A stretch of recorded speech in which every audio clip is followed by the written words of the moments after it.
Ruth capítulo 4, vamos ler do verso 13 em diante. Diz assim a palavra de Deus: Assim tomou Boaz a Ruth, e ela lhe foi por mulher, e ele entrou a ela, e o Senhor lhe deu conceição, e ela teve um filho. Então as mulheres disseram a Noemi: Bendito seja o Senhor, que não deixou hoje de te dar remidor, e seja o seu nome afamado em Israel. Ele te será recriador da alma e conservará a tua velhice, pois tua nora que te ama o teve, e ela te é melhor do que 7 filhos. E Noemi tomou o filho e o pôs no seu regaço e foi sua ama. E as vizinhas lhe deram um nome, dizendo: A Noemi nasceu um filho, e chamaram o seu nome Obed. Este é o pai de Jessé, pai de Davi. Amém. Estamos concluindo a história, de Ruth. Na semana passada nós deixamos Ruth e Noemi num estado de ansiedade, porque Boaz disse: pode deixar que eu vou resolver isso, pode deixar que eu vou tirar esse negócio a limpo. Ruth havia ido se encontrar com Boaz de noite, e ali ela lhe faz um verdadeiro pedido de casamento. E ele disse: eu vou resolver esta questão.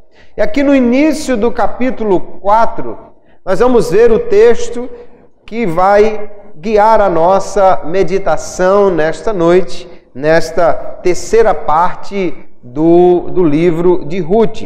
A lição de hoje nós vamos chamar de um parente real. Há um parente ou alguns parentes que estão envolvidos aqui nessa questão e que nós precisamos entender o papel de cada um deles e como isso vai resultar em bênção para esta família. Então, no início do capítulo 4, nós vamos ver que Boaz diz a Ruth, ou havia dito a ela, que tinha um outro parente remidor mais próximo, e que ele então iria resolver com este homem.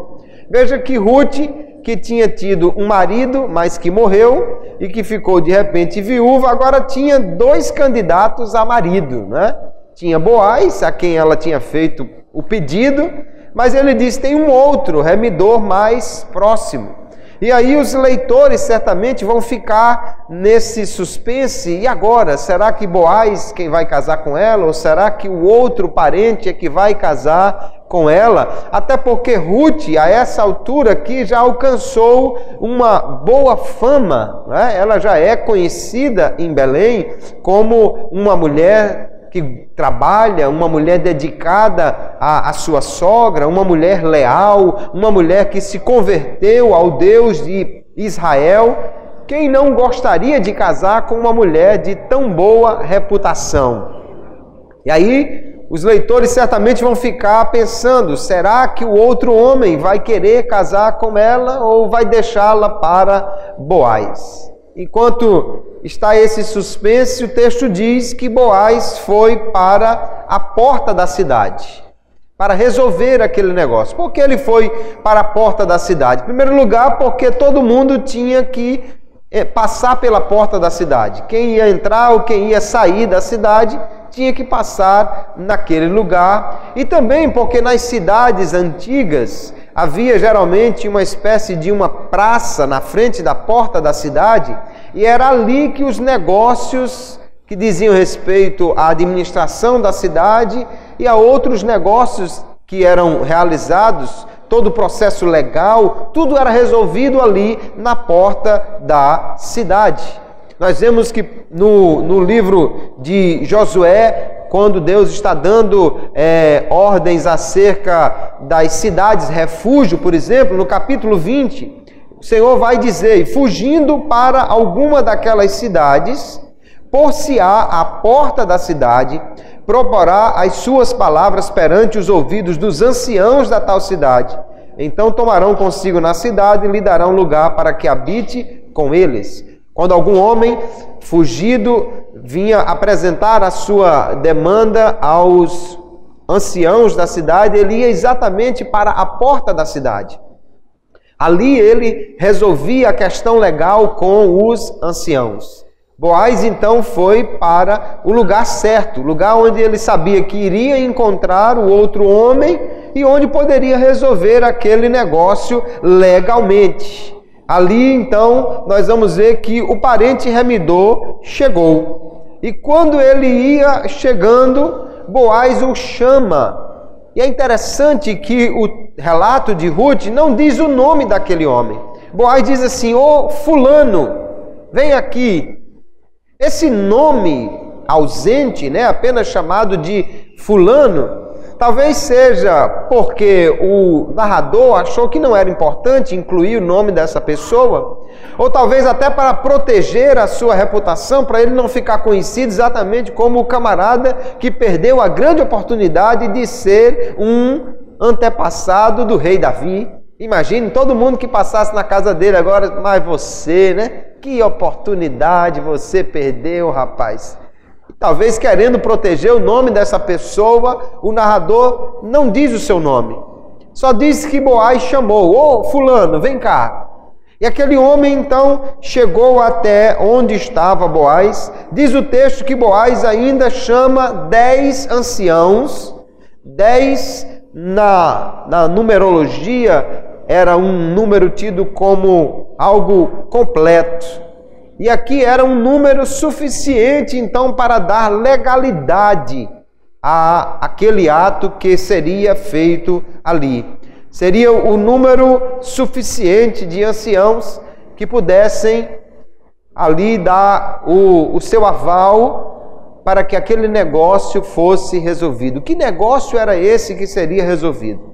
Não era apenas a questão do casamento de Ruth.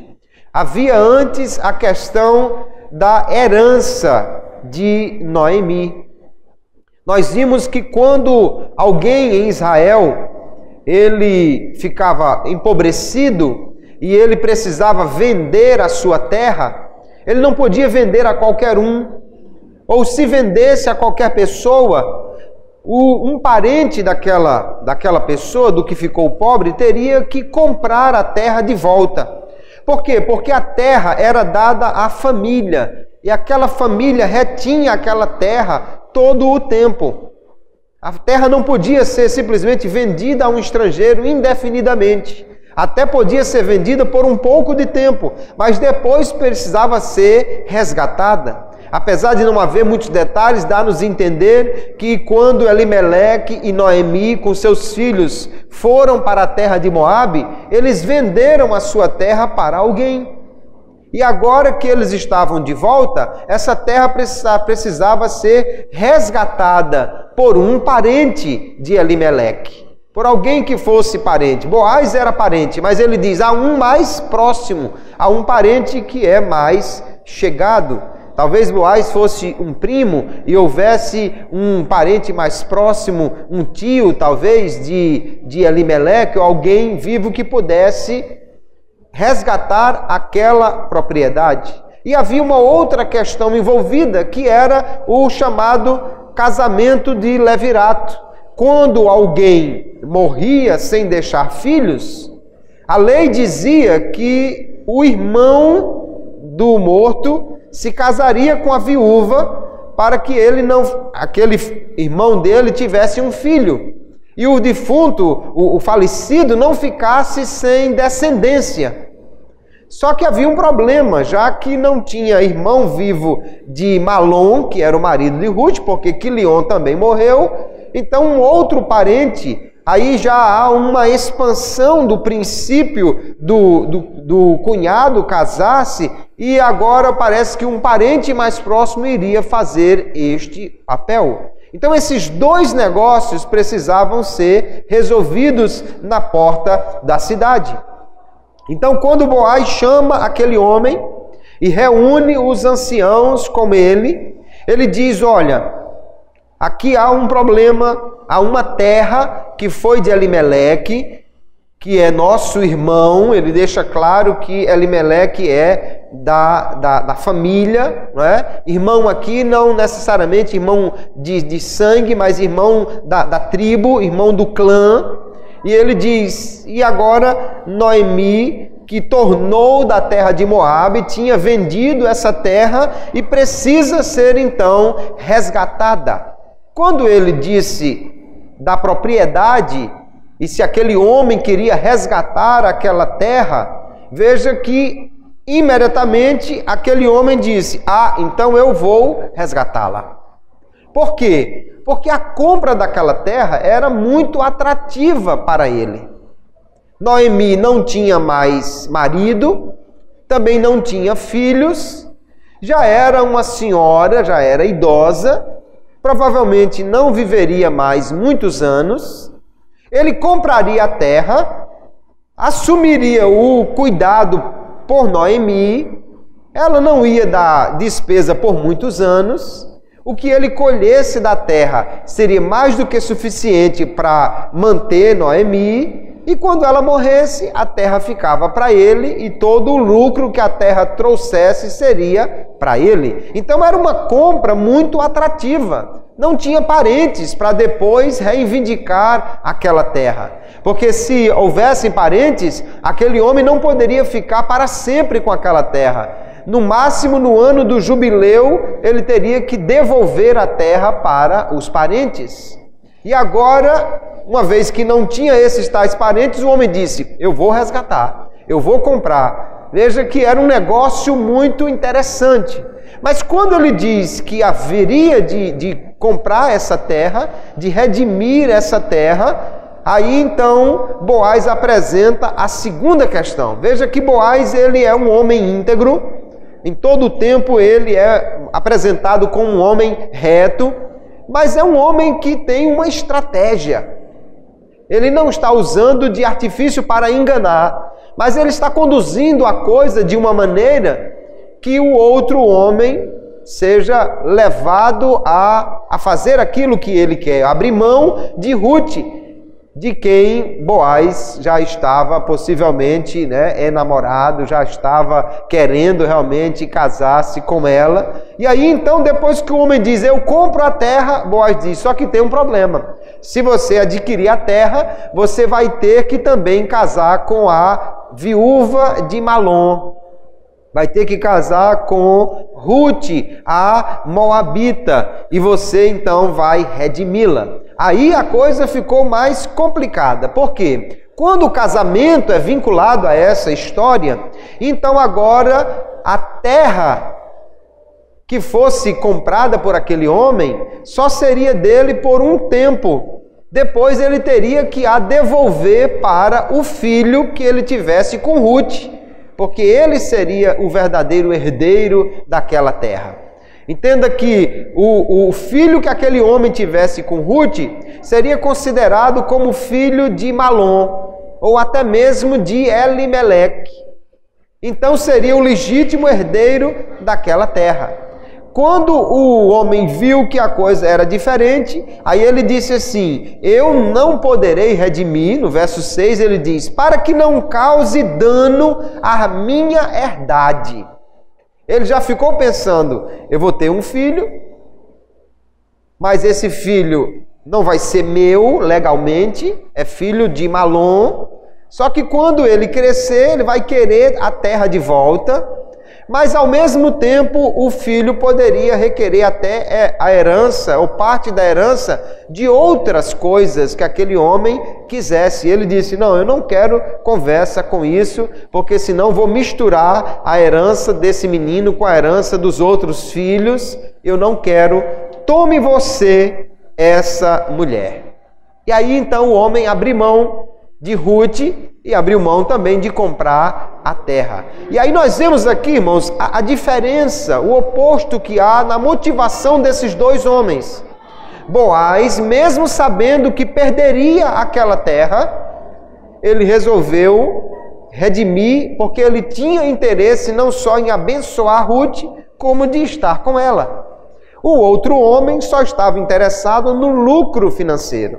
Como ele só queria saber de lucro, ele não quis conversa de ajudar Noemi, não quis conversa de ajudar Ruth, não quis conversa de resolver problema de ninguém, porque poderia criar um problema para si mesmo.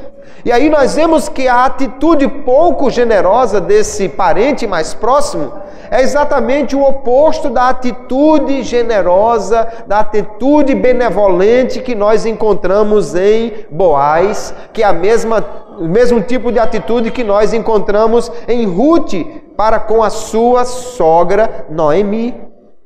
É o que no hebraico se chama hesed, essa benignidade, essa compaixão, essa lealdade de fazer algo até que não é o melhor para você, mas é o melhor para o outro, para ajudar o outro, para abençoar o outro. E aquele homem então abriu mão desta herança e disse: faça você isto, compre a terra e case com a viúva. Era tudo que Boaz queria ouvir, era tudo que ele estava querendo, era ser liberado. E aí estavam ali os anciãos da cidade para serem testemunhas e reafirmarem, confirmarem aquele contrato, aquele negócio que estava sendo feito ali. Só que diz o texto aqui uma coisa interessante. No verso 7, ele diz que naquela época, quando alguém ia fechar um negócio desse tipo, ele tirava o sapato e dava ao outro. Então vamos ver então que para selar esse contrato, o homem tirou a sua sandália e entregou ao outro parente, ou seja, a Boaz. Quando nós lemos lá em Deuteronômio, capítulo 25, nós vamos ver que o fato de alguém casar com a viúva para ter um filho com ela, estava ligado a este ato de tirar a sandália. Veja o que diz lá em Deuteronômio, capítulo 25. Porém, o texto começa dizendo que se alguém morrer, então o irmão deve casar com a viúva. Ele diz: porém, se o tal homem não quiser tomar sua cunhada, subirá então sua cunhada à porta dos anciãos. Veja que tudo se resolvia ali na porta da cidade com os anciãos.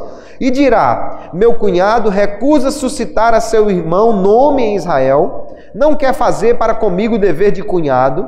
Então os anciãos da sua cidade o chamarão e com ele falarão. E se ele ficar nisto e disser: não quero tomá-la, então sua cunhada se chegará a ele aos olhos dos anciãos e lhe descalçará o sapato do pé e lhe cuspirá no rosto e protestará e dirá: assim se fará o homem que não edificar a casa de seu irmão, e o seu nome se chamará em Israel a casa do descalçado.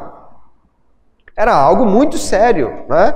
Embora que o homem fez isso voluntariamente, porque a mulher não ficaria sem ter um remidor, já que Boaz estava se colocando à disposição para isso, mas parece que o fato de tirar a sandália estava ligado a este ato de dizer: eu não vou redimi-la, eu vou deixar para outro, deixar para você. E vamos lembrar que não só o casamento estava envolvido aqui, mas também a questão da terra. E aí também a questão de tirar a sandália e dar para o outro poderia estar ligada à questão de pisar na terra, pôr o pé na terra, que era um símbolo de tomar posse de alguma terra, né?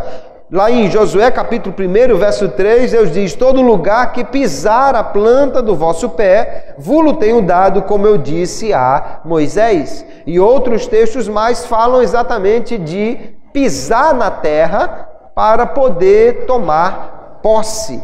Então, tirar a sandália e entregar a Boaz era um ato legal, pelo qual aquele homem estaria dizendo: você pode casar com esta viúva que eu não vou casar, e você vai ser o novo dono da terra, pode tomar posse da terra. Veja que era um costume aparentemente muito estranho para nós, né?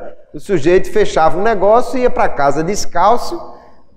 Meio estranho isso, mas era como os negócios eram fechados naquela época. Aquilo daria legalidade. Era a mesma coisa de hoje você assinar um contrato, assinar um papel na frente dos juízes, dos anciãos daquela cidade. E aí então Boaz toma os anciãos como testemunha e ele vai agora receber não somente dos anciãos, mas de todo o povo que estava na porta da cidade, uma bênção. E eles dizem que Deus faça que esta mulher seja como Raquel, como Leia e como Tamar. Isso, irmãos, trazia uma série de questões implícitas aqui. Dizer que ela fosse como Raquel e Leia foram as mulheres de Jacó, que edificaram as tribos de Israel. As 12 tribos de Israel saíram dessas mulheres. E aí veja que aqui também estava implícita uma bênção de muitos filhos, porque Raquel e Leia não tiveram um só, tiveram muitos filhos, né? Na realidade são 13 filhos, contando com os que elas tiveram e com os que as concubinas tiveram, que legalmente era como se fossem filhos delas também. E Tamar foi aquela que era casada com um dos filhos de Judá, mas os filhos não quiseram. O primeiro morreu, diz a Bíblia que Deus o matou porque ele era mau. O outro não quis casar e também foi morto. E o terceiro era jovem e o seu pai não quis dar a Tamar, e ela acabou usando de um artifício errado. Porém, através disso aí, ela acabou engravidando e tendo um filho. E esse filho, chamado Pérez, foi exatamente aquele que deu continuidade à descendência.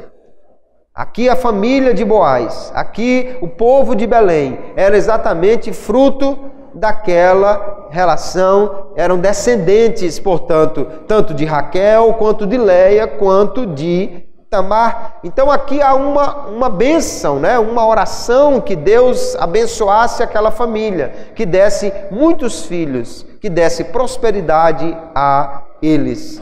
E aí nós vemos que através deste ato, a família de Noemi seria preservada. Também o primeiro filho que Boaz tivesse com Ruth seria o dono dessa propriedade. Era como se ele fosse filho de Malom, ou filho de Elimeleque. E agora, portanto, a descendência que havia se perdido lá em Moabe estava restaurada, ou seria restaurada com esse casamento. E aí o que nos vai dizer, então, o texto na sequência é que Boaz casou com Ruth. Diz o texto no verso 13 que ele casou-se com ela, ela lhe foi por mulher, eles tiveram a sua noite de núpcias, e aí o texto diz assim, queridos, que o Senhor lhe deu conceição, ou o Senhor lhe deu a capacidade de conceber. Em primeiro lugar, deixa aqui em suspense se Ruth antes podia ou não ter um filho. Vamos lembrar que ela passou 10 anos casada em Moabe e não teve filhos. Seria de esperar que, numa sociedade daquela época, que os filhos eram realmente uma bênção muito grande, filhos são sempre uma bênção, mas naquela sociedade eram mais ainda porque eram mão de obra para poder trabalhar na terra com o gado do seu pai e fazer crescer a sua família.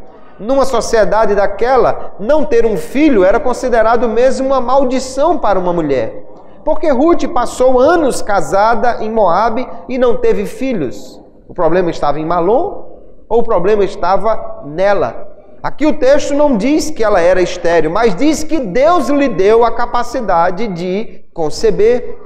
O que pode pelo menos sugerir isso, ou colocá-la no mesmo tipo de cuidado de Deus que estavam as mulheres dos patriarcas.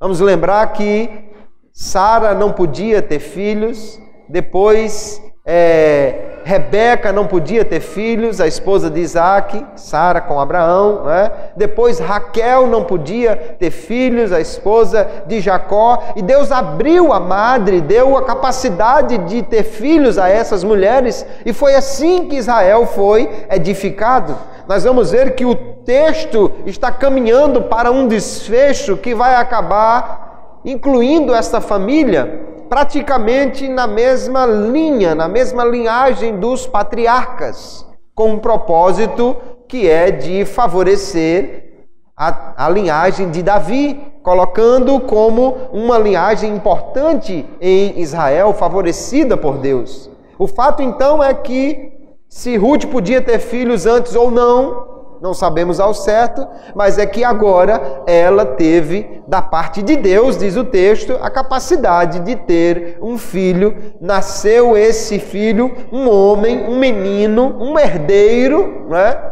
Veja como Deus está trabalhando aqui de uma maneira aparentemente oculta, né? Uma maneira sutil. Não podia ter nascido uma menina? E aí a coisa ficava complicada e teria que esperar o próximo para ver se seria um menino. Mas não, o primeiro filho nasce já um homem. E, portanto, já é o herdeiro, já é aquele que suscitará a descendência, a Malom. Noemi vai tomar esta criança. O texto vai nos mostrar as mulheres da cidade. Lembra das mulheres que quando Noemi voltou, quiseram fazer uma festa e ela disse, não me chame de Noemi, que é agradável, me chame de Mara, que significa amarga. Agora Noemi não tem mais amargura, Noemi não tem mais nada que reclamar, e as mulheres fazem aquela festa. Olha, esse menino, ele será um nome afamado em Israel. Esse menino, ele vai refazer a tua alma. Esse menino, ele vai conservar a tua velhice, e a tua nora, ela te ama e ela é melhor do que 7 filhos. Ela havia perdido seus 2 filhos, mas havia ganho uma nora que as mulheres louvam dizendo, ela é melhor do que 7 filhos. 7 aqui é um número da completitude, né? Ela diz, como dizendo, Ruth foi para você melhor do que se você tivesse muitos e muitos filhos. E por que isso? Porque nós vamos ver que esse menino que nasceu desse relacionamento de Ruth com Boaz, ele vai se tornar famoso em Israel. Ele recebe o nome de Obed. Obed é o nome que significa em hebraico servo, aquele que serve. Tanto que serve trabalhando, como que serve a Deus, um adorador, pode ter os 2 significados. E esse homem chamado Obed, ele vai ser avô do rei Davi.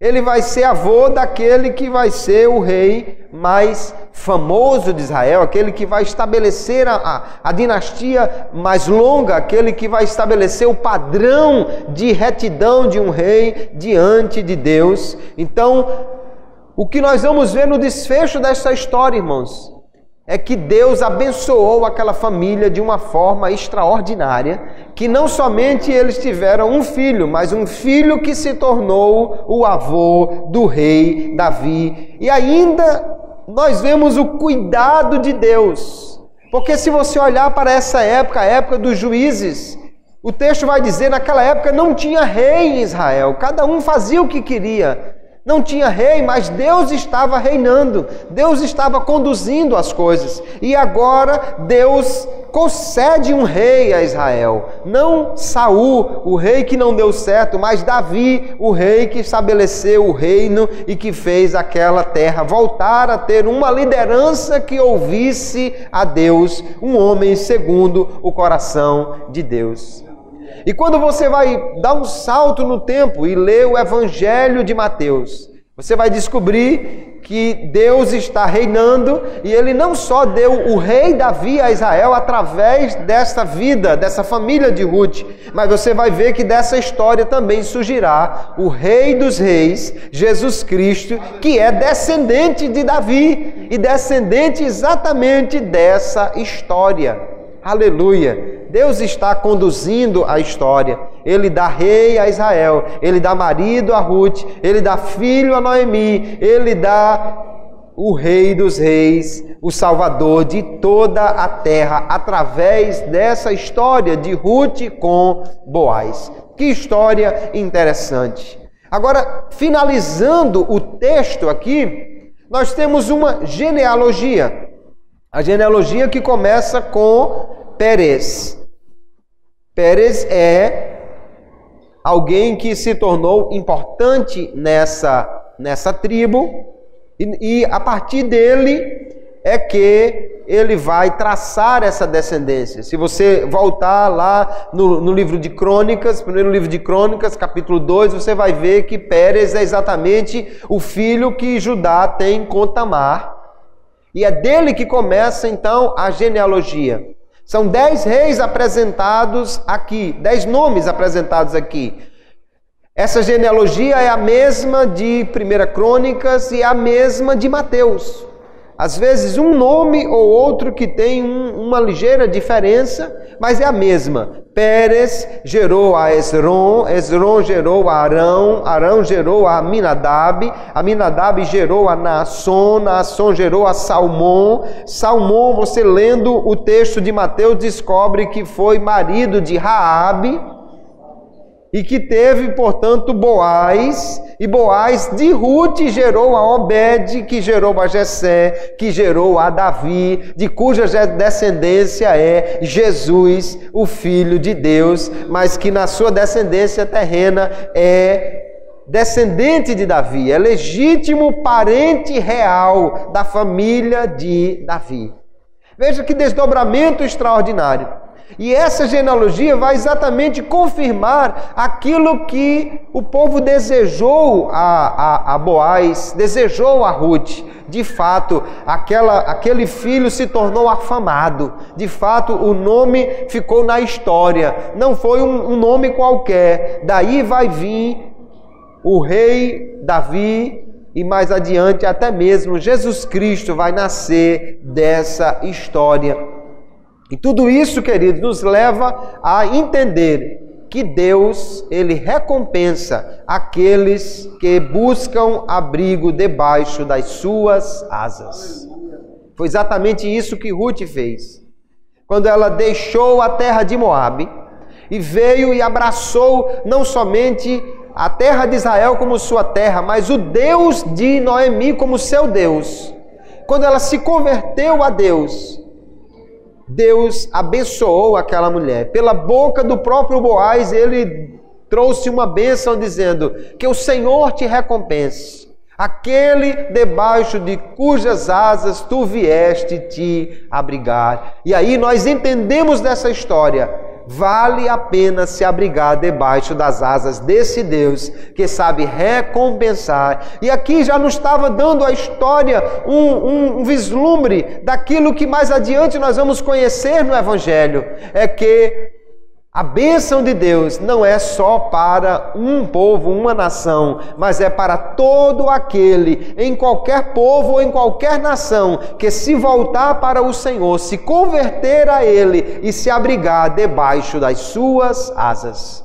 Deus abençoa a moabita Ruth e faz algo extraordinário. É interessante porque a geração de Davi está ligada a Judá, está ligada a esses nomes que trazem uma importância.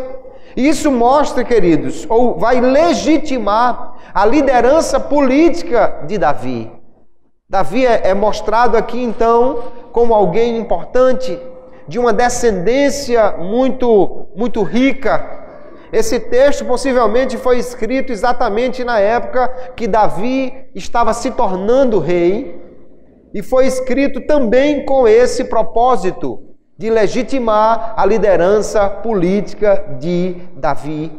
E aí você vai ver que há um contraponto aqui. No início do livro de Ruth nós somos informados que essas coisas aconteceram no tempo dos juízes. Não havia rei, não havia liderança, não havia quem ouvisse a Deus. Mas o livro termina com o nome de Davi. Ele é rei e é um rei segundo o coração de Deus. Não é um rei desobediente como Saul. Não é um rei que não quer ouvir a Deus. É um rei que quer ouvir a Deus e que quer andar de acordo com a sua vontade. E era isso que estava faltando a Israel. Era um rei que ouvisse a Deus, uma liderança que andasse de acordo com a lei de Deus. Então aquele período de insegurança, aquele vazio de liderança do início do livro, agora no seu final, ele é completado, há uma estabilidade. Ele está apontando para uma dinastia que se estabelecerá por séculos e que durará até que Deus resolva punir a terra, mas que tem uma promessa que duraria para sempre, porque um dia o descendente de Davi, que é Jesus, reinará absolutamente sobre toda a terra.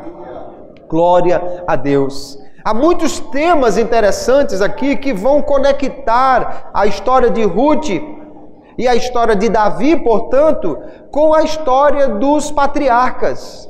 Veja que há aqui a questão da migração. Abraão saiu da sua terra, Ruth também saiu da sua terra e foi para a terra de Israel. Há uma questão da proteção da mulher eleita. Vamos lembrar que tanto na história de Abraão quanto na história de Isaque, a sua esposa passou por um momento em que alguém queria tirá-la do seu marido e ela foi protegida. Nós vamos encontrar Ruth sendo protegida por Boaz lá no seu campo. Olha, você fica ali, eu já dei ordem para ninguém tocar em você. Nós vamos encontrar a história do dom da concepção, né? Já falamos, Sara, Rebeca, Raquel, as mulheres dos patriarcas não podiam ter filhos, mas Deus lhe deu essa capacidade. Deus também deu a Ruth a mesma capacidade. Provavelmente tudo isso tem o objetivo aqui de mostrar uma continuidade entre os patriarcas e Davi, para dizer a Israel: Davi é da mesma linhagem dos patriarcas, Davi é da família que estabeleceu essa geração em Israel, dando, portanto, uma confiança a Israel naquele rei que era Davi. Isso tudo é muito interessante, mas o que nós precisamos pensar agora é nas lições finais que temos a aprender com o livro de Ruth.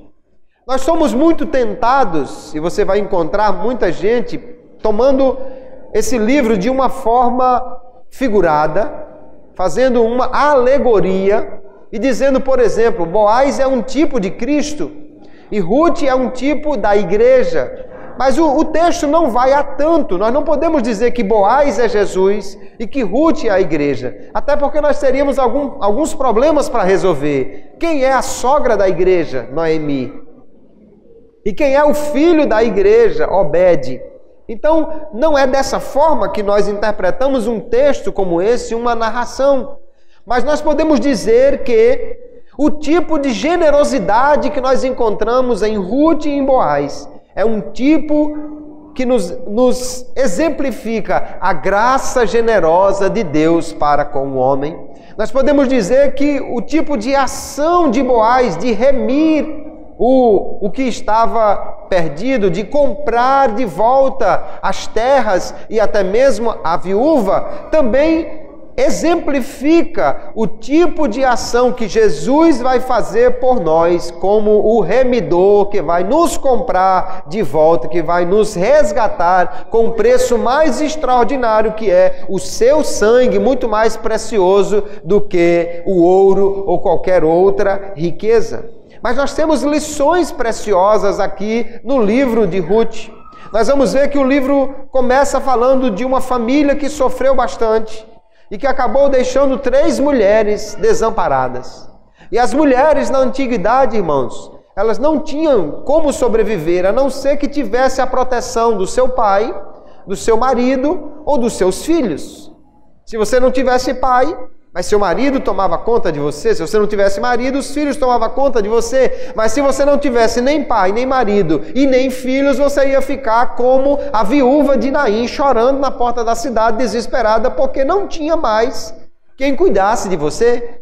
Na época não tinha previdência, na época não tinha INSS, não tinha nada que pudesse sustentar uma viúva. Ela iria viver de esmolas. E, além do mais, poderia estar à mercê de qualquer um que quisesse lhe afligir, porque não tinha quem cuidasse dela. Mas o que nós vemos é que, das 3 mulheres desamparadas, 2 resolveram se abrigar debaixo das asas de Deus. Uma voltou para a sua terra, e nós não temos notícias se Orfa casou, se ela teve filhos, mas nós sabemos que Noemi e Ruth confiaram em Deus, e Ele supriu tudo aquilo que elas precisavam.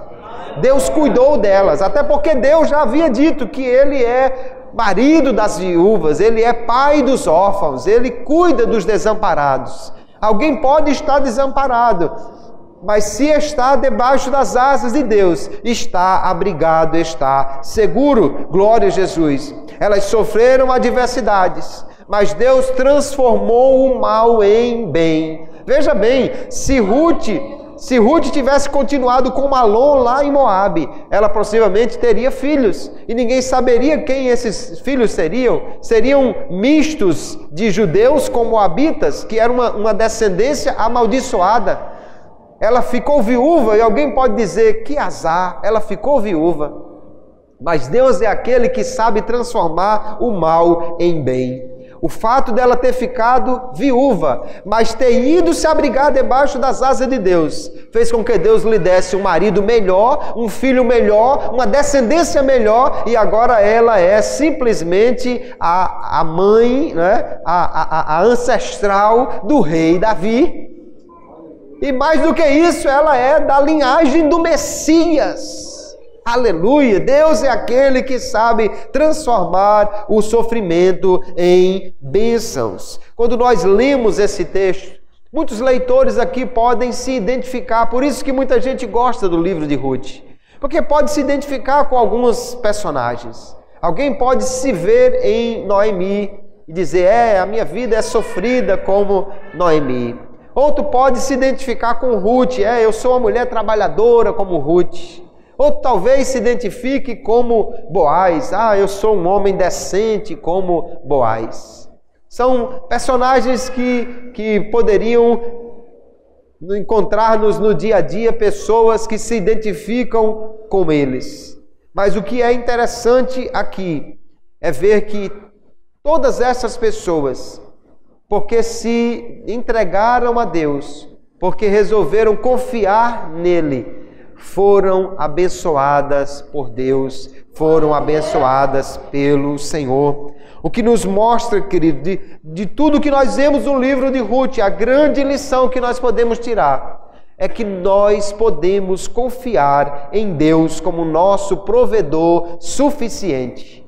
Se você se identifica com a sofredora Noemi, Deus é provedor suficiente para você. Se você se identifica com uma trabalhadora Ruth e não está vendo o resultado do seu trabalho, Deus é provedor para a sua vida. Se você se identifica como Boaz, aquele sujeito já um ancião que não tinha filhos, não tinha mulher, Deus também é provedor para a sua vida. E aí eu quero citar o texto de Hebreus capítulo 13. Quando o escritor diz, sejam vossos costumes sem avareza, contentando-vos com o que tendes, porque Ele, o Senhor, disse, não te deixarei, nem te desampararei.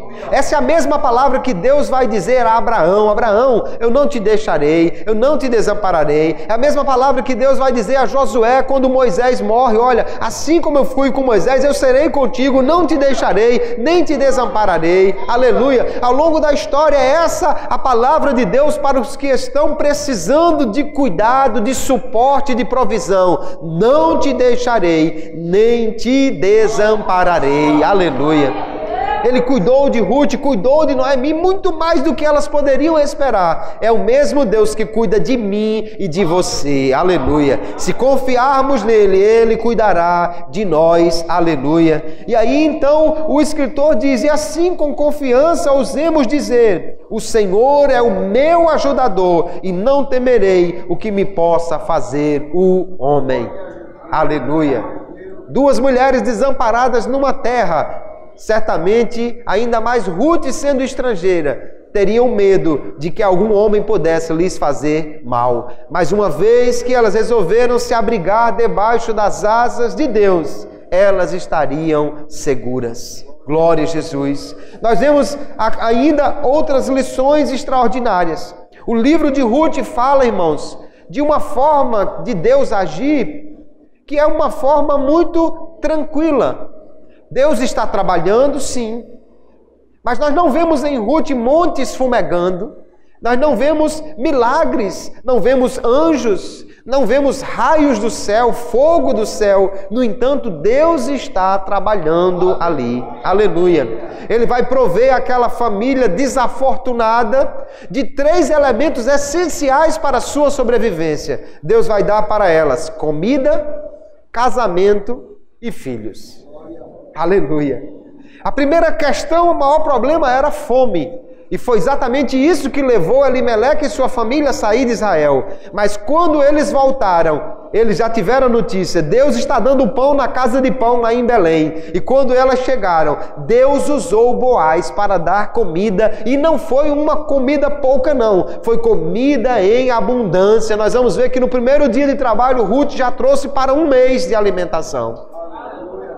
Deus proveu comida abundante para aquela família. Quem estava talvez a ponto de morrer de fome, agora debaixo das asas de Deus não tem mais necessidade de preocupação. Não foi isso que Jesus disse? Por que vocês estão preocupados com o alimento, dizendo, o que comeremos? O que beberemos? Porque o vosso Pai cuida de vós, Ele sabe muito bem do que vocês precisam. Aleluia! Deus deu casamento àquela família. Parecia que não tinha mais solução para isso. E Noemi vai sair de Moabe dizendo, minhas filhas, voltem. Eu não tenho mais como dar filhos. Não tenho mais como casar, não tenho mais como ter filhos. Nem tenho um casamento para dar para vocês. Se eu tivesse filhos, eles casariam com vocês. Mas eu não tenho mais isso. No entanto, Ruth veio se abrigar debaixo das asas de Deus. Deus lhe deu um casamento. E Deus é tão bom que deu o casamento com o homem certo, um homem íntegro, justo, bom, rico, que maravilha, né? E um homem que pudesse ser generoso para suscitar a descendência àquele que havia falecido. Como Deus é extraordinário. Aqui eu vou deixar uma palavra para as jovens que estão aí no Salmo 40, né? Deus é provedor, aleluia. Espere no Senhor que Ele é provedor. Não vá buscar qualquer um lá fora. Deus tem a pessoa certa. Ele é provedor de casamento também para aquela que precisa, para aquele que precisa. Deus proveu com filhos. E dá-nos até entender o texto que é possível que Ruth não pudesse ter filhos, mas Deus abriu-lhe a madre e ela agora tem um menino. Se teve outros filhos, não sei, mas o fato é que Obed era mais do que suficiente para botar o nome de Ruth na história de Israel e na história da redenção da humanidade, quando a genealogia de Jesus é apresentada com Ruth fazendo parte dessa história. Aleluia! Deus supriu também Israel de uma nova liderança. Lembra que era uma situação de caos? Lembra que no período do juízo não tinha rei? Deus disse, eu vou dar um rei a essa terra. E Ele deu um rei segundo o seu coração para estabelecer a maior monarquia, a maior de todas as dinastias em Israel, que é a monarquia davídica.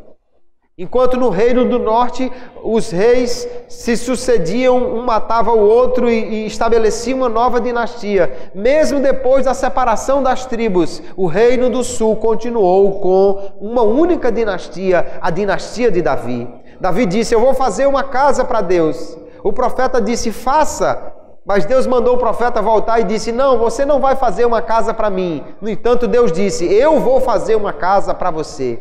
E a casa que Deus edificou para Davi foi a dinastia de Davi, a casa de Davi, a sequência de reis que durante séculos reinaram. E há uma promessa, Jeremias capítulo 3, o verso 20, Deus diz assim, olha, assim como eu tenho uma aliança com o dia, de forma que haja um dia após cada noite, e ninguém pode invalidar esta aliança que Deus tem com um dia. Pode alguém fazer com que depois dessa noite não tenha um dia amanhã? Alguém pode mandar uma bomba e explodir o sol e não ter dia amanhã? Não, ninguém pode fazer isso. Até porque mesmo que o homem pegasse a maior de suas bombas, ela não faz nem cócega no sol. Só uma labaredazinha que sai do sol é milhões de vezes mais potente do que qualquer bomba que o homem possa existir. Então, o dia está garantido. Vai ter dia depois dessa noite. E Deus diz lá, se ninguém pode invalidar a aliança que eu tenho com o dia, então ninguém poderá invalidar a aliança que eu tenho com Davi, que não haja um descendente seu que reine. Aleluia. Está garantido. E o descendente que irá reinar, e irá reinar para todo sempre, é Jesus. Quando ele descer para estabelecer o seu reino, ele reinará sobre a terra. E a história da Bíblia se encerra dizendo assim: e os reinos do mundo são do Senhor e do seu Cristo. Aleluia. Deus não só proveu a liderança para Israel com Davi, mas ele proveu a humanidade com o Messias, que é descendente de Ruth e que reinará para todo o sempre. Glória a Jesus. Agora, interessante, irmãos, é que no livro de Ruth, Deus faz tudo isso agindo silenciosamente. Não há trovões, o monte não está fumegando, não aparecem anjos, não tem nenhum fogo caindo do céu, mas Deus está trabalhando. Deus está fazendo tudo acontecer. Aleluia. Nós às vezes ficamos preocupados. Eu nunca mais vi um anjo. Eu não tive nenhuma visão. O monte não está fumegando. Eu não vi nenhuma voz do céu essa semana. Deus esqueceu de mim. Deus me abandonou. Deus não está fazendo mais nada por mim. Meu querido, não fique preocupado com os sinais. Deus está trabalhando. É que Deus trabalha no silêncio. Agora nós vamos ver no livro assim: Deus deu comida em Israel. E aí Ruth voltou. E aí Ruth vai para um campo e diz: olha, que sorte, por acaso ela foi exatamente para o campo de Boaz. Não, isso não é sorte não, é Deus guiando a história. Aleluia. E agora Ruth casou e teve exatamente um filho. Olha que coisa, é Deus guiando as coisas para que tudo promova o seu propósito. Aleluia. Embora as decisões dessas pessoas aqui, elas são livres. Ruth decidiu ir para Israel. Diz o texto, Boaz diz: sobre cujas asas tu vieste te abrigar. Ela não foi forçada a vir. Ela veio porque quis. Ela foi atraída pela graça do Deus de Israel. Mas o fato é que Deus abençoou Ruth e está conduzindo a história para que aqueles que confiam nele sejam abençoados de maneira extraordinária por Deus. Deus age na vida diária, irmãos. Deus age na porta de emprego que Ele abre. Deus age na pessoa que você nem esperava encontrar e encontra naquele dia e abre-se uma porta. Aleluia. Deus vai agindo dessa maneira. Às vezes de maneiras que você nem espera. Deus age e Deus faz acontecer. Nós podemos confiar na providência de Deus. Deus transformou a geração amaldiçoada de Ruth na geração abençoada de Cristo. Ruth é moabita. Você viu na história. Essa descendência começou de uma filha que tem uma relação incestuosa com seu pai, dá de beber a ele e faz o que não devia para ter um filho. Ruth não fez isso. Ela esperou que Deus lhe desse o filho. Aleluia. E Deus lhe abençoou. Antes, Ruth era uma geração amaldiçoada. Os moabitas não podiam entrar no templo. Os moabitas não poderiam entrar na presença de Deus. Aí Deus fez uma coisa extraordinária. É que agora a geração de Ruth não só pode entrar na presença de Deus, como ela é a descendência do próprio Deus. Jesus é Deus. Aleluia. Ele também é descendente de Ruth, a moabita. Deus resgatou a maldição que havia sobre aquela família, transformando em bênçãos, porque para Deus nada é impossível. Aleluia. No contexto em que mulheres que não podiam ter filhos são abençoadas, nós vamos ouvir esta palavra, porque para Deus nada é impossível. Ele deu filhos a Ruth, ele deu filhos a Isabel, ele deu um filho a Maria e fez com que essa geração fosse abençoada. Então, se nós estamos abrigados nas asas deste Deus tão maravilhoso, nós estamos seguros. Aleluia. O salmista vai dizer: quão preciosa é, ó Deus, a tua benignidade. Que Deus bom é esse a quem nós servimos, irmãos. Ele é um Deus bondoso. A palavra que nós vamos ver, o tipo de atitude que nós vamos ver no livro de Ruth, é essa recede, essa benevolência, essa bondade, que o salmista vai dizer: Deus é tão bom. E ele diz: por isso os filhos dos homens se abrigam à sombra das tuas asas. Aleluia. Deus é bom e nós podemos confiar nele. No Salmo 91, aquele que muita gente gosta de ler exatamente para renovar a sua segurança, para renovar aquele sentimento de que está seguro em Deus, o salmista vai dizer: o Senhor é escudo e broquel. Aleluia. Ele vai dizer no Salmo 91, debaixo das suas asas estarás seguro. Você está abrigado debaixo das asas do Deus Todo-Poderoso, então você está seguro, aleluia. Ele está trabalhando por você, Ele está fazendo tudo concorrer para o seu bem, para aqueles que amam a Deus. Agora, há uma coisa interessante, é que Deus não força ninguém a estar abrigado debaixo das suas asas. Nós somos livres para fazer escolhas. Jesus vai chorar sobre Jerusalém, e ele vai dizer: Jerusalém, Jerusalém, quantas vezes eu quis te abrigar como a galinha ajunta os pintinhos debaixo das suas asas, e tu não quisestes. Orfa não quis se abrigar debaixo da asa de Deus, mas Ruth escolheu estar debaixo dessas asas, e agora foi abençoada. Então, se alguém que está aqui, ou alguém que está assistindo este vídeo, não está ainda abrigado debaixo das asas de Deus, aleluia, corra e vá para o abrigo mais seguro que existe no universo, debaixo das asas de Deus. Ele não vai forçar ninguém. Alguns poderão dizer: eu não quero. Orfa desistiu, preferiu os seus deuses. Ruth foi abrigar-se debaixo da asa de Deus, e ela foi amplamente abençoada. Deus supriu toda a sua necessidade e lhe deu uma descendência extraordinária. Você quer estar abrigado debaixo das asas mais poderosas do universo? Você quer estar abrigado debaixo das asas daquele que é bom e pode lhe dar tudo o que você precisa? Abrigue-se debaixo das asas de Deus, debaixo das asas de Cristo. Que Deus nos ajude, amados irmãos. Aleluia. Que nós possamos aplicar esta palavra ao nosso coração. Lemos o livro de Ruth e vemos um Deus benevolente, maravilhoso.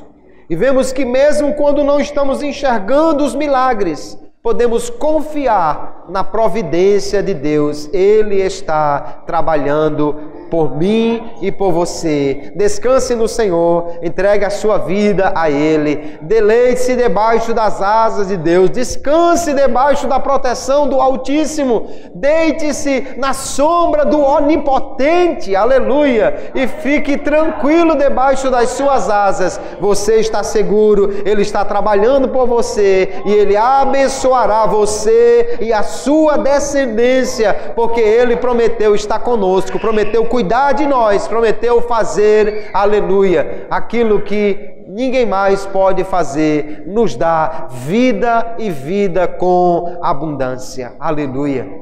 Deus cuidou de Ruth, cuidou de Noemi, abençoou a sua descendência. Fará o mesmo comigo e com você, se nós confiarmos nesse Deus tão maravilhoso e estivermos abrigados debaixo das suas asas. Há um parente que é rei, aleluia, e ele também nos remiu. Esse parente, no nosso caso, é Cristo, que como homem, aleluia, veio a esta terra e morreu para nos remir e nos dar o direito a uma vida eterna. Se você ainda não tem Jesus, corra para debaixo das suas asas, porque debaixo delas você estará seguro. Amém?